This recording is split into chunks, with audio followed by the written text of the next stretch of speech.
wear your mask. It is so extremely important. Back to you, Aaron.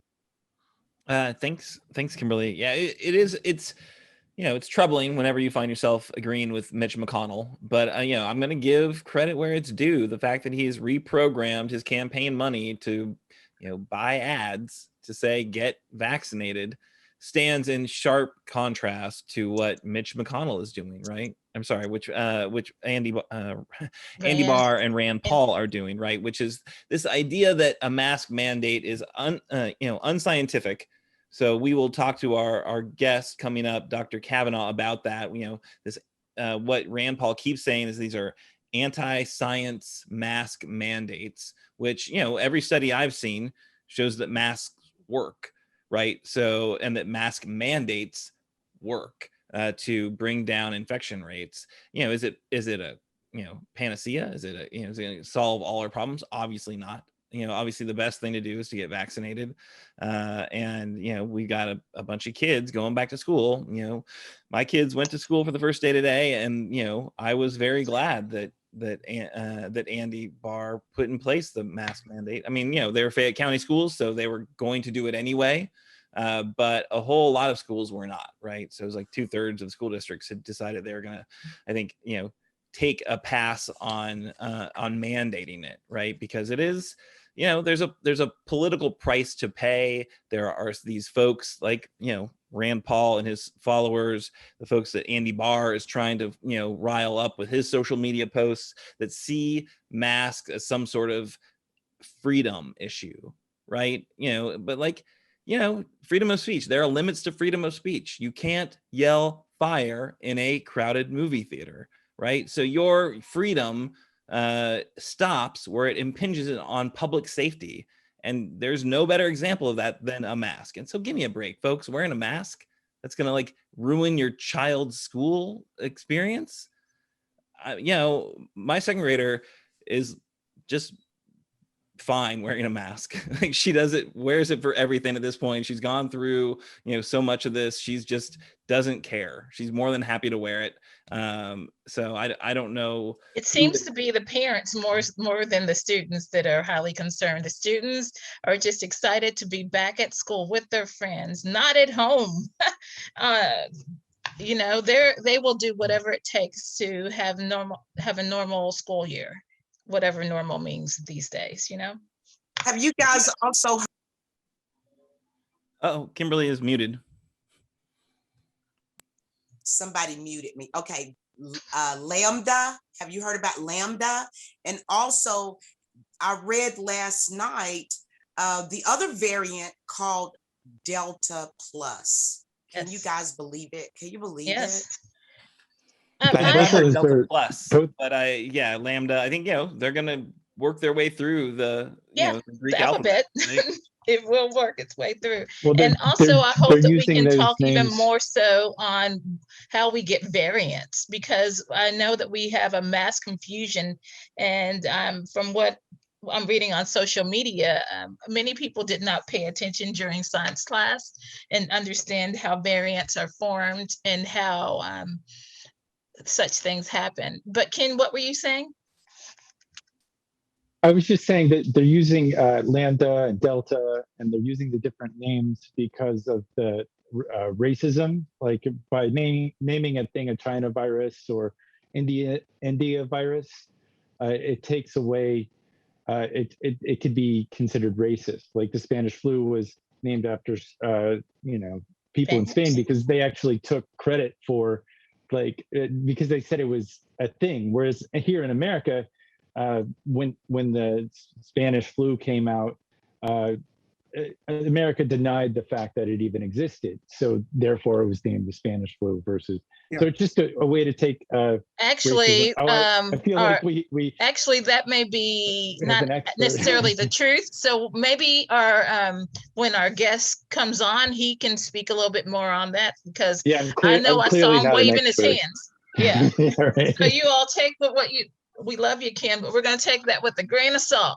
Kernels of truth. Well, you know what? Kernels of truth, not a thing I heard on the internet. Well, the reason, but they're using Delta and We will let lambda, Kev, how about we let our guests clear that up with the facts, because we want the truth. That is the truth. That is a fact. I think he's just talking about the names. Okay. Like how, when they're talking about the hurricanes and the tsunamis, they're always naming it, some female name.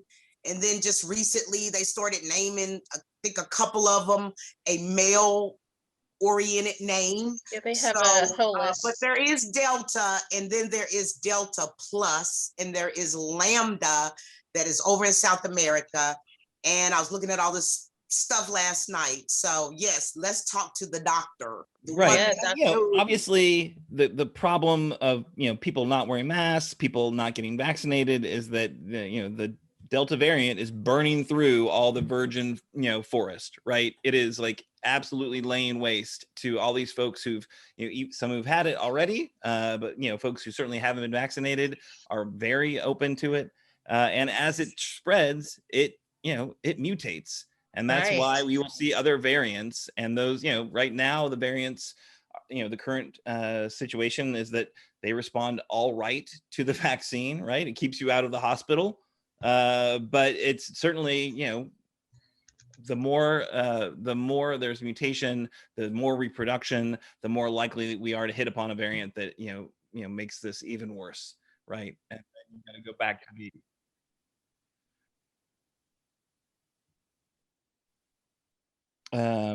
that is so I'm just hearing from our producer that he would like to skip ahead, which usually makes him pull his hair out, but since he's suggesting it, I guess we can do it. And I see that we do have our guest with us, and we can be ready to pull him in since we're on this topic so much. We are very honored today to have with us Dr. Kevin Kavanagh. He is a retired physician from Somerset. He's the chairman of Health Watch USA. And as I mentioned earlier, he is a frequent contributor to the Courier Journal opinion pages, where he shares his expertise and his opinions on public health matters, and has had a couple, I think, very important opinion pieces he's shared about how we are handling COVID. But Dr. Kavanagh, thank you so much for joining us, and thank you for bringing your expertise here to Kernels of Truth. How are you this evening? I'm doing very well, thank you. Excellent. Welcome. So, go ahead, Denise. I was just saying welcome, and can I go ahead and start off with a question? I know that Aaron, you want to, but I have a question. One, our producer Ken was speaking about the names, and I saw you wave your hand. Did you want to add anything to that? Well, yes, the Spanish flu is really a prime example of the politicization of names in the virus. Not many people know this, but it actually started in Kansas. Wow. It then spread with our troops during World War I to Europe. Now, it was highly political in the sense that no one wanted to admit we even had a problem because we didn't want to let the Germans know that our troops were sick and dying of the flu. So no one would take credit for the Spanish flu or even mention it. But Spain was neutral, and their monarch caught the flu and died. And they publicized it. They were transparent. And what happened? They got blamed for it, called the Spanish flu. So since that time, we have tended to shy away from using countries' names. And that's why we're seeing the Greek alphabet used. If you remember, a short time previous to that, we were using numbers in these complex, 1.679.k or whatever. And it got so complicated with so many variants, they needed to come up with a new system. And so they came up with the system of the Greek alphabets. And I think that will serve us well, providing we don't run out of alphabets if we get more and more variants. And that, of course, is a risk, as stated, if we keep spreading the virus. The more we spread the virus, the more it will mutate, and the more it can evade the vaccines. So we need to concentrate on stopping the spread. So when you hear people speak on the fact that, this is a question that I've seen frequently on social media. Why is it that people who are getting the vaccine are getting COVID, and why should we get it if it doesn't work? Well, that's all or none thinking. The vaccine is a layer of armor, and you need to remember, this is last year's vaccine based on the original wild type virus, which came from Wuhan, China. And it's lost some of its effectiveness. When you talk about prevention of symptomatic disease, the Israeli data shows that it's down to 40%. But as you said, it is still quite good at preventing hospitalizations and deaths, with the exception of one group of patients, and those that are immunosuppressed and those that are elderly that have received that vaccine more than 5 months ago. In those groups of individuals, the immunity is waning, and I think that we will see them put to the forefront of getting a possible booster. And that data primarily came out of the Israeli Ministry of Health. So it's not a perfect vaccine, but it's a layer of armor. But that's why we need to combine the vaccine with masks, because we need to stop the spread of the virus. Neither will work perfectly, but together it's a pretty strong defense against COVID, and it will greatly increase the safety in our communities. That's great. Thank you, Dr. Kavanagh. As you heard me mention earlier, today was the first day of school for a lot of Kentucky's K through 12 students. My daughters are at school starting today. And at the last moment, Governor Beshear imposed a mask mandate. In your opinion, was that a useful move to address the Delta variant public health concerns? I think it's a very useful move. However, in my opinion, it did not go far enough to keep our kids safe. And I'll explain this. When you talk about viruses and getting an infection, it's not an exposure to just one viron. There's an infectious dose. So dosage matters. And anything you can do to decrease dosage is important. Now, in Kentucky today, we had almost 3,000 new cases, 14 deaths, and a positivity rate over 11%. During the last surge, we would be in lockdown. So we're going to be exposing kids, potentially exposing the children to a large viral dose. Many of the buildings have poor ventilation. They do not have reduced class sizes or podding.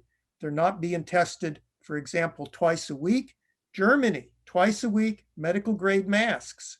Somehow that's a liberal idea, but the rest of the world does it. And I might add, no one mentioned that when the sports teams were doing it. Twice a week testing was okay then, but for our children, it's now a question. I think that I am concerned about the quality of masks.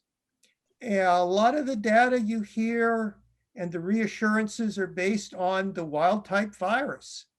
And with that, cloth masks were a number of studies, 70% effective in preventing transmission, and you've got low viral rates in the community. That's not bad protection. But the Delta variant, 2.5 times more infectious. Larry Brilliant, who's an epidemiologist and physician who actually is the driver for the controlling of smallpox and snuffing out that virus, stated that the Delta variant, what we're seeing, may be the most infectious virus ever. There is one study that shows 1,000 times more virons.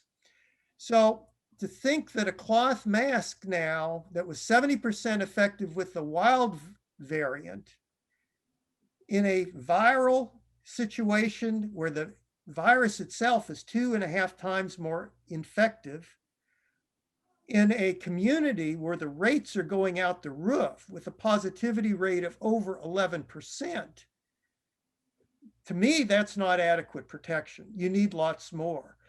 I'm not using cloth masks. I'm using N95s or KN95s. My granddaughter has a pediatric KN95. You can buy these on Amazon. We need to upgrade our protections, and I'm not going into indoor settings, especially if they're poorly ventilated. I mean, we weren't doing this last year when we had a surge. We were in this position. Why are we doing it now when we have a more infectious, more lethal variant?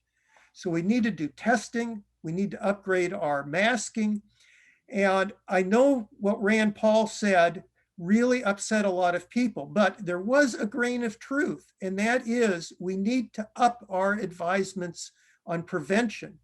But the remedy isn't to do nothing. The remedy is to up our interventions. As the virus got stronger, we need to do more. And for those that think herd immunity is the solution, well, I've got news for you. This is our fourth wave. Each wave has been caused by a different version of the virus. The first was the original virus out of Wuhan, and that occurred over last March. Then in August, we had the D614G variant. Over the winter holidays, we had the Alpha variant. Now we've got the Delta variant. And each of these variants are getting stronger, and they can evade immunity, and people can become reinfected. So you can't reach herd immunity with a virus that keeps changing and can reinfect you. So we need to learn how to live with this virus. We're going to have to up our game. And so, yes, I'm concerned about school, as is everybody else. If we look at what's happening in other states, if we look at what happened in other countries, you know that this is problematic. And the kids are infected more with this variant. Pediatric hospitals are filling, and the children can spread it to their caregivers. So this is very problematic. I don't want to be too pessimistic, but we are on the upsurge of a very large wave. Hopefully it won't be long lasting. I hope it will go down as fast as it goes up. That may well take place, but we do need to really sound the alarm. People need to upgrade their masking. They need to upgrade their precautions. Going back to normal with the stats that we're seeing now is not advisable. That's important information, and said very plainly, said very clearly, and we appreciate it very much. So up your mask game, people. We are not we're not back to normal. We are in fact now in what is similar to the worst throes, but with a more infectious version of the virus. So that is certainly something that, you mentioned Rand Paul, and we talk about Rand Paul a lot here on this show. And I did want to give you credit, because one of my favorite terms for Rand Paul is reprehensible Rand Paul, and I think that is taken from one of your op-eds. But I think he's carved out a very specific role for himself in this pandemic, and that is to be the gadfly critic of Dr. Fauci. He's doing everything in his power to undermine Dr. Fauci's credibility, to throw odd conspiracies at him, to blame him for the Wuhan lab, and the theory there that this came from the Wuhan lab, and that it was gain of function research that created it. It's a very odd situation to see your senator, your junior senator, kind of leading the charge, and the charge is headed firmly away from public health. It is none of the conversation, none of the work, and all his research, whatever, the energy he's putting into the public sphere is not about protecting people, but it's about leading them into some sort of, I don't know, fired up revolution against things like mask mandates.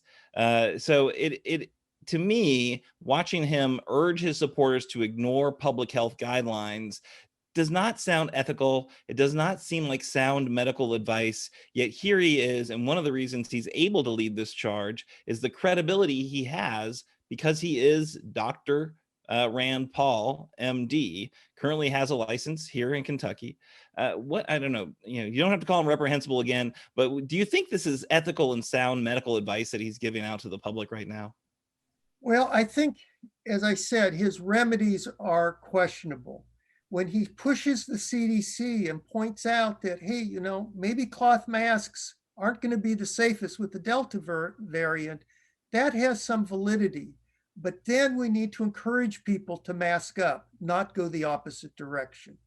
And certainly when you talk about mandates are tough, but when you look at measles, when you look at polio, we have mandates for those vaccines with children. It took over 90% of the population to become immune, or the children to become immune and get vaccinated.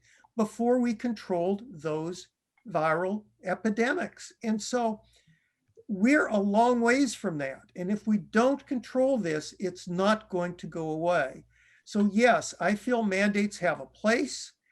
I personally feel that we shouldn't be solely relying on businesses to do the mandates.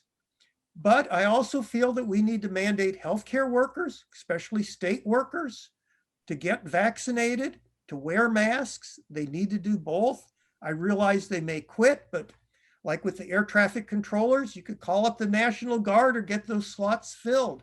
Our elderly, because they were first vaccinated, are going to be at risk for this pandemic. So yes, I think we're going to have mandates, at least in some form, certainly with the healthcare workers. That is, I think, imperative. And we shouldn't be placing it all on the backs of the employers. They don't have the science. It's hard for them to articulate and refute the talking points. And to be honest with you, I really think it should be a function of government. I also think we're going to need to have vaccine passports. I don't care what you call them. I think in Israel, the translation is the happy card. But to put things in perspective, when the Israeli positivity rate approached 1.5%, that's when they started to get worried and discuss about home testing, discuss about the putting in vaccine passports and plans to implement that. We would be celebrating. In fact, we did. We had 4th of July celebrations. And that was at a time when it was known the Delta variant was bearing down on us.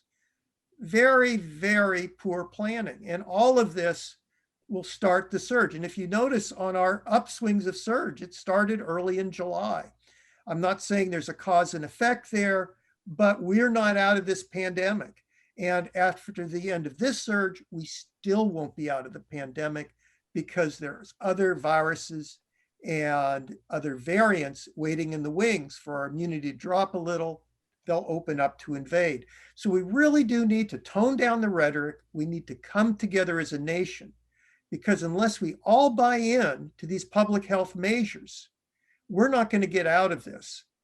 Variant after variant is like playing Russian roulette and keep pulling the trigger with surge after surge. And that's what's very worrisome. One of your commentators spoke about the Lambda variant. That's also in the wings. It's very problematic. The Delta Plus variant, which is the Kappa variant, is also out there. We've had a few cases in the United States. Similar to the Delta variant, initially they're not spreading much, but you have to wait to see if the Delta variant will give some immunity to it. If not enough, that will be our next wave. But this virus is mutating very fast and it is spreading. And so we need to wear masks, we need to get vaccinated, and we need to do everything we can to promote those activities. And to think that this is some political scheme, I mean, almost every country in the world is doing this. Germany, Thailand, Australia, New Zealand, Taiwan. I mean, this is not political. In Australia, they'll shut down a city if they just have 2 or 3 cases. For us, it wouldn't even come up on the radar. We'd be celebrating. So we've got to change the way we look at this virus. And the other thing I want to stress is that this measurement of die or not die, that's not a good public health benchmark. Long COVID is a problem. We can't have 5 to 10 to 20% of our population, even those with mild infections, developing long COVID. This virus affects every organ of the body, and it is much a cardiac and vascular disease as it is respiratory.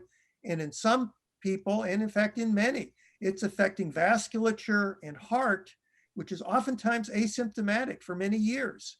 So unless we stop these waves of variants coming through, we may have prolonged damage to our economy and the viability of our citizens. And right now, we are placing our children at the forefront of our fight. And that, I think, is not really not acceptable.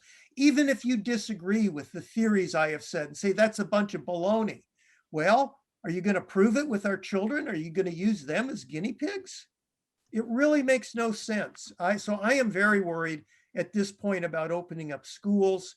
I think we need to have, as I said before, masking, vaccinations, fixing ventilation, reduce class sizes. And to do that, you're going to need to have a blend type of a program of some learning at home, some at schools, or a mixed program. And for people that have, and children that have chronic problems, health problems that can't receive a vaccine, we need to set up for chronic and long-term at-home learning, because this pandemic may not go away. And I did hear from one of your commentators saying, well, the Spanish flu, went away for 3 years. Yeah, that's true, but smallpox, measles, polio, decades. So unless we get control of this, we may be in it for the long haul, and we need to develop strategies and get together in order to get this virus mitigated and to the point where it's not crippling our society. And the first stage of that is acceptance that this is a problem. Right now, too many people don't think it is. And that's probably one of the biggest problems we have. And you're correct. A lot of that rhetoric is coming from some of our leaders. Yeah, this is all really important information, Dr. Kavanagh. Thank you so much for sharing it with us. You touched on a few things. This idea of a military kind of vaccine requirement seems like that is, or actually, I don't know, vaccine requirements, I think, are looming. As you noted, it seems like so far the only people who are stepping up are corporations. And they are willing to kind of take the steps they need to, I guess, protect their customers, protect their workers, even if there's some blowback. I was reading, earlier this week about the concern in the healthcare industry that if they put in a vaccine requirement, and if it was just one company that did it in an area, then they would lose all their workers because people would go work at, whoever didn't have the requirement. And of course, because they're low wage jobs, I don't exactly know why healthcare workers don't make a lot of money. We spend more on healthcare than any other country, but they have found themselves to be very vulnerable to this idea that their workforce might just go do something else if they force them to actually take responsible steps to be healthy for the folks who were there. They're getting healthcare. It seems outrageous to me that we can't be in a situation where we are requiring healthcare workers to have a vaccine. And I know that Kimberly's got some ideas about this, so I'll bring her in to finish the thought, and then hear your views, Dr. Kavanagh. Dr. Kavanagh, thank you for being with us today. As I sit here with COVID and got it from a mass gathering, I have been feeling extremely exhausted. I know that our other co-host, Ms. Denise, said that she liked my little head wrap. The only reason why I have it on, Dr. Kavanagh, is because it just exhausts me and I get out of breath to even, take a shower and get my clothes on, and to fix my hair sent me into a tizzy. They said that I could probably be having these symptoms of exhaustion for about a month. And then the other thing that I wanted to bring up also is that as far as the military is concerned, you guys know that my daughter is an intelligence officer in the United States Air Force. And as far as military goes, they are so used to having mandatory vaccinations that most of them took the vaccination just anyway, because that's just military life. They have to take all kinds of shots all the time when they're going to different deployments and being stationed other places. But this is personally for myself. What do I do now? I was fully vaccinated with the Pfizer vaccine. So was my boyfriend, all of us. We got vaccinated in April and May. And I just don't understand, because I was around all people and it was mandatory that they were vaccinated as well. But then it came back to us that Miss South Carolina had COVID. How did that even happen with both of us being vaccinated? It's so strange to me. Well, this is a new variant that escapes immunity. And so we're seeing breakthrough infections. 41% is what Israeli data is showing. That's the effectiveness of the vaccine. That's not very good. Last year, 41% preventing symptoms may not even have gotten approval. They would be hoping for something that was doing more. Big plus not to be in the hospital on a vent or dead. So still need to take the vaccine. But we are seeing waning of the vaccine's effectiveness. And that's one of the things that's going to make it harder for mandates, because people need to realize that the vaccine may not be perfect, but the alternative is much worse. Also, everybody here in discussion so far is centering on the individual's health or protection. But by preventing spread in the community or decreasing spread in the community, pretty soon your exposure or chances to being exposed to that virus becomes much less. So vaccines have a community protection and an individual protection. So let's say the vaccine works 90% of the time, but yet you're exposed frequently in the community. You're probably going to come down with COVID. But let's say the community level of the virus is very low, much less than 1%, and you've got a vaccine that works 90% of the time. Your chances of getting exposed are very small. And if you did, you've got a shield that works 90% of the time. So without the community component to decrease transmission, it makes it very hard for the vaccines to be effective.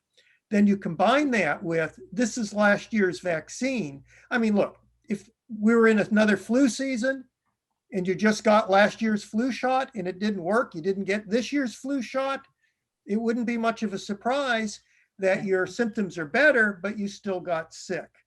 Unfortunately, COVID is much worse than the flu. You can get long COVID-like symptoms, which sounds like you may be developing some, and that may take a long time for it to go away.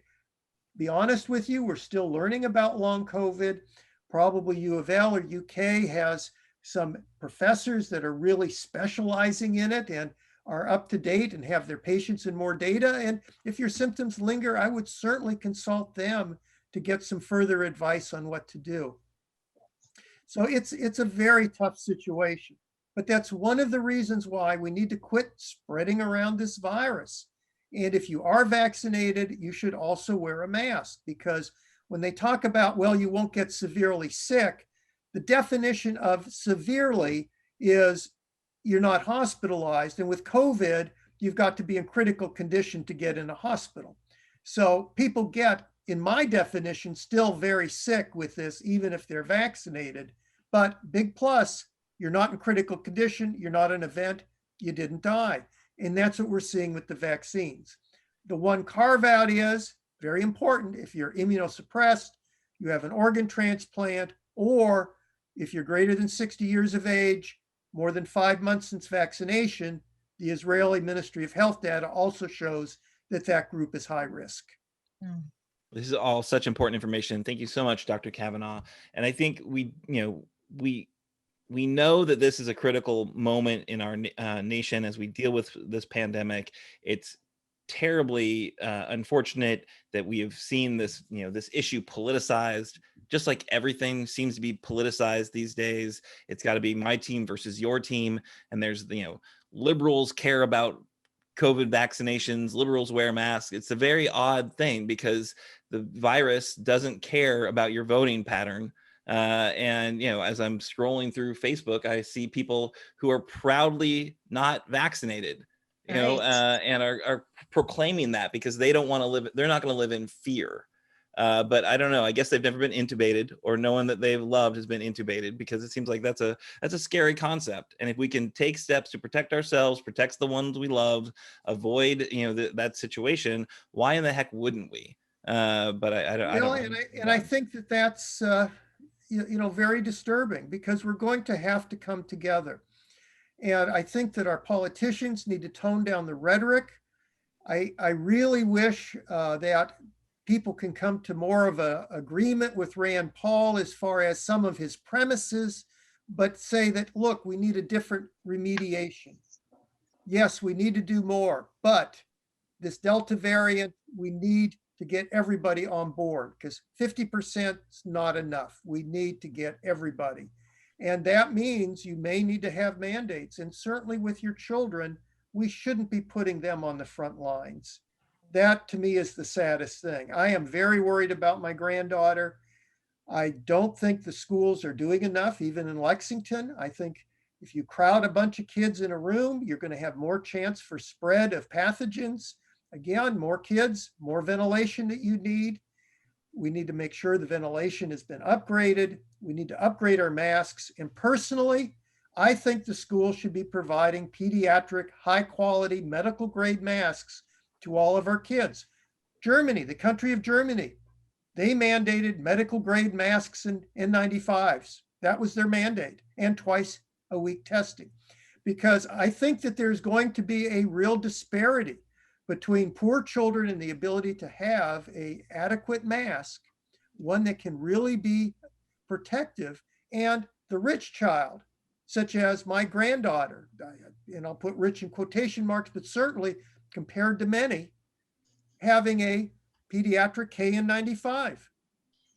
So that should be provided by the school at the time they get there. I don't know why we're expecting parents to come up with a mask. They'll come in with neck gaiters and all sorts of crazy things. Right. To me, that's the school's responsibility to be providing high quality masks, testing, good ventilation, reduced class sizes. That is key. This is all really important information, and I appreciate you sharing it with us. I do think it's interesting. You're pointing out these things that, it's not like you made these up, right? These are ideas that have been out there. We've heard the conversation. It's been circulating. I think early days, we were thinking about testing, immediate rapid response testing being far more available. It doesn't feel like it's terribly available right now. Certainly doesn't seem like it is like on site in places like schools or things of that nature. The idea of providing a very high quality mask, that's like they're doing it in Germany.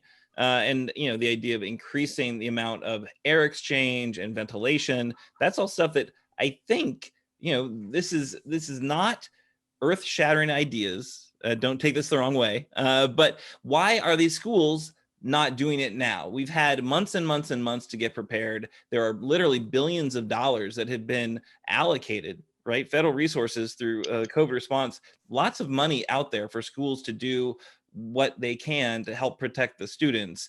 And I agree with you, Doctor, that I've just not seen a response commensurate with the threat or with the resources that might be available. Well, we've been very disappointed.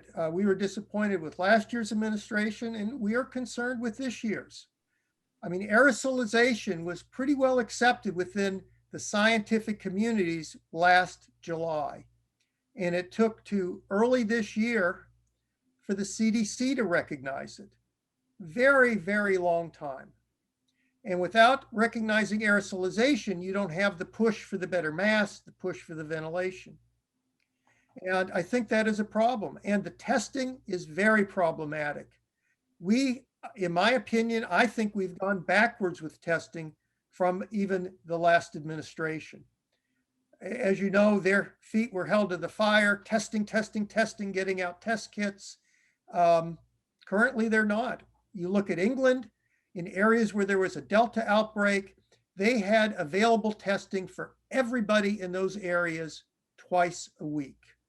Germany requires schools and they require businesses that, for example, industry, to be testing twice a week.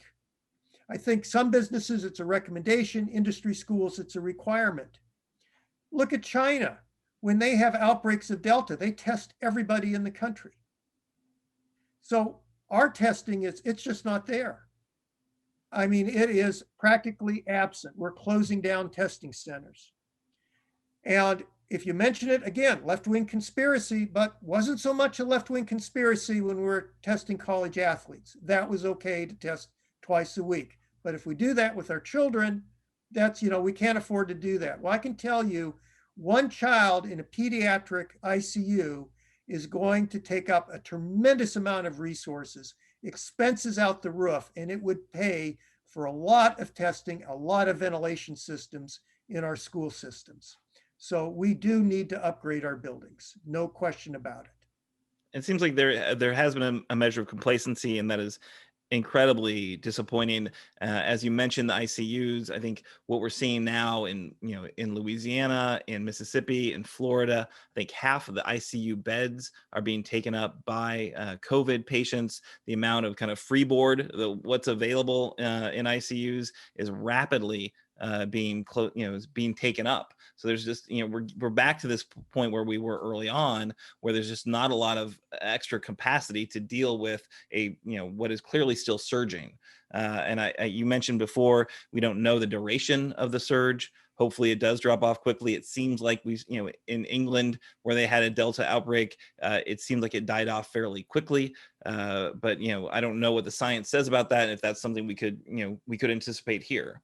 Well, I hope so. England, because of their vaccination program, and I don't think their vaccines were as good as ours, because a lot of the doses were of the Oxford AstraZeneca vaccine or and other non-mRNA vaccines. I believe there's over 500 million doses were ordered, and about 117 million of those were the mRNAs.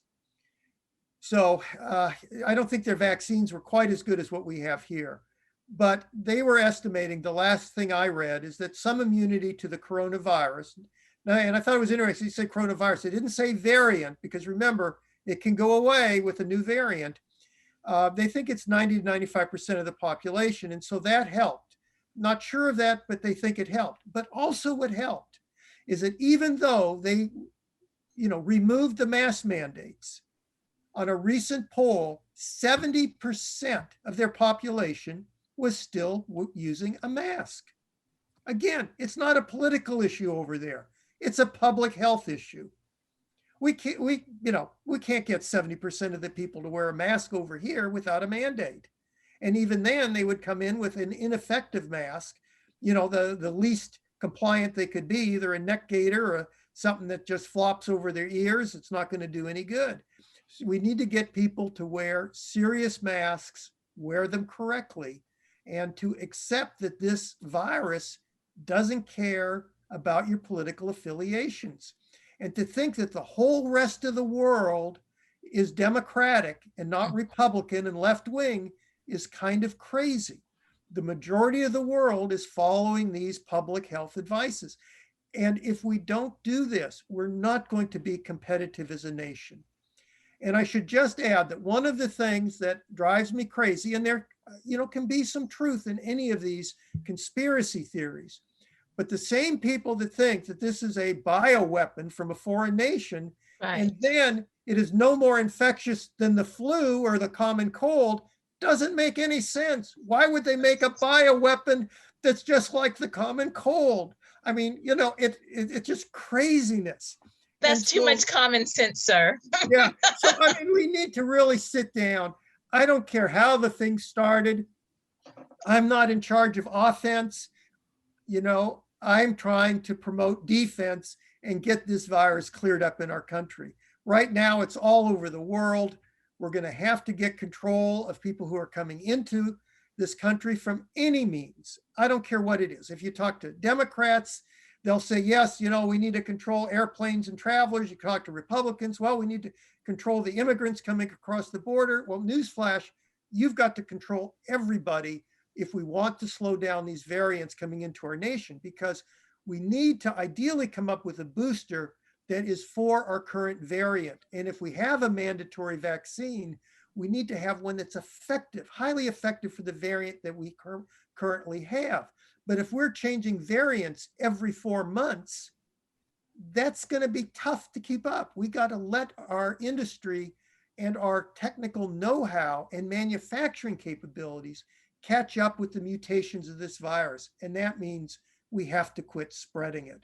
We have to start living differently. Once again, thank you so much. Just real quick, I'm going on a vacation here to Portland in October. And we've been strongly considering canceling our plans to go. It's a big event, but do you recommend that we not travel within the country based on these the variants and pretty much summing up what you've said? Well, I would certainly see what the conditions are at the time you're going to travel. I think airports are very problematic. I think they're problematic from the standpoint of the terminals, people not social distancing in those areas, and also from the violence that I'm starting to see. I mean, I'm an old guy, you know, I wouldn't hold up well in a physical altercation, even if it was in the seat behind me. So I think it's problematic. To me, I think driving is safer. And I think if you're fully vaccinated and it's a vaccine that's working for the variant that's out there and the positivity rates are low, it's going to be a safer trip. Of course, Maine is an area of the nation that is tending to do better than what we're doing here in Kentucky. But it's still problematic. We have some friends in Arizona that we usually go down and visit. We haven't been there in over a year and a half. We've been very cautious, but then I'm high risk, over the age of 60, health problems. So I'm going to take more steps than I think many people will. But with this Delta variant, 2.5 times more infectious, it looks like it's more lethal. This is something we need to take seriously. And for people who don't think it's spread by children, boy, this one is. Even if you accept that the younger kids spread it half the amount of time, that's last year's virus data. This virus spreads it 2.5 times more, so you're worse off than what you were last year. So children, I think we need to watch out for, very problematic, and we need to start getting good information to people. And that means they need to start getting their messaging from their doctors, from people who they trust. And we need to start getting people who they trust on message. And a great example of that is what you said, is Senator McConnell, who has pivoted at a time of national need and on the public health messaging is doing an excellent job. And I wish our other Republican leaders in the state would follow suit. Thank you. Thank you so much for joining us, Dr. Kavanagh. We very much appreciate your insights, your expertise. Dr. Kevin Kavanagh is a retired physician from Somerset. He's the chairman of Health Watch USA. And we hope somebody we can turn to in the future to share this type of expertise, because I have a hunch that we are not going to be done with COVID for a while. I think we're going to need updates. Yes, I think we may well have another surge after this one of another immune escape variant. It's unfortunate, but let's magical thinking to think 4 surges is going to be it. There's probably another one out there. Well, on that happy note, I think we're going to move on back to our regularly scheduled show. Thank you, sir. Thank you.